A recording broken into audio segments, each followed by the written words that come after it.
حدیث نمل کے تو پر ایک عرض کرتا ہوں.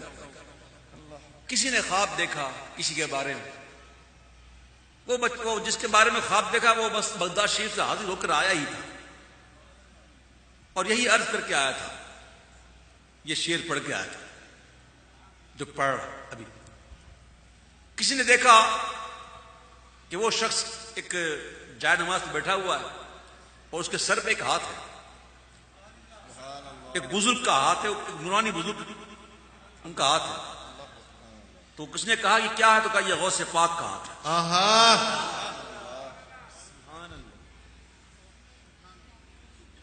تو کسی نے مجھ سے پوچھا کہ کیا جس طرح سرکار پاک صلی اللہ علیہ وسلم کی شکل میں، مبارک شکل میں شیطان نہیں آ سکتا، تو کیا غوث پاک کے بارے میں ایسا ہے؟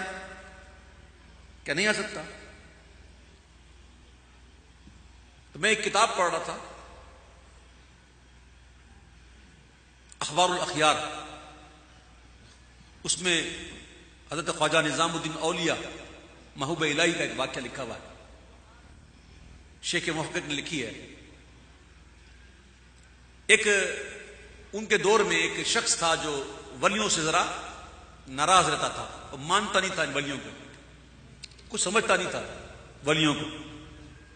تو اس نے کہا میں تو جا کے پوچھوں گا، سوال کروں گا کچھ. میں صبح جاؤں گا اور ان سے سوال کروں گا کچھ دینی. سوال یہ تھا کہ وضو میں فرض 4 ہیں، کلی کرنا، ہاتھ پونچھوں تک دھونا اور ناک میں چڑھانا پانی، یہ فرض واجب نہیں ہے. تو یہ کیوں ہے؟ تو یہ سوال اس نے سوچا تھا کہ میں جا کے کروں گا. اور وہ سو گیا. جیسے ہی سویا تو خواب میں کیا دیکھتا ہے کہ محبوب الہی تشریف لائے، اور خواب ہی میں انہوں نے اس شخص کو حلوہ کھلایا. کہتے وہ صبح ہوئی تو وہ پورا دن حلوے کا ذائقہ محسوس کیا، لیکن چونکہ وہ عقل کا مارا تھا، بولا نہیں جاؤں گا ضرور، میں سوال کروں گا. صبح ہوئی گئے. جیسے ہی گیا نا وہ شخص، تو دیکھتے ہی آپ نے کہا مرحبا مرحبا، آپ ہی کا انتظار تھا. بیٹھ گئے اور انہوں نے گفتگو جاری رکھی. گفتگو کے دوران ہی ان کے سوالات کے جوابات دے دیے، ابھی پوچھا نہیں. پھر آپ نے کہا کہ بات سن، جو ولی حضور پاک صلی اللہ تعالی علیہ وسلم کی کامل اتباع میں ہو،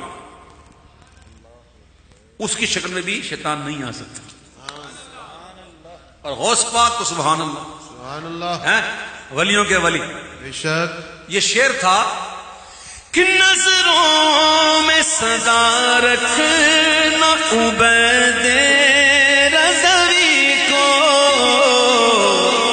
میرا ہو میرے سر پہ ہمیشہ تیرا سایہ، میرا ہو میرے سر پہ ہمیشہ تیرا سایہ.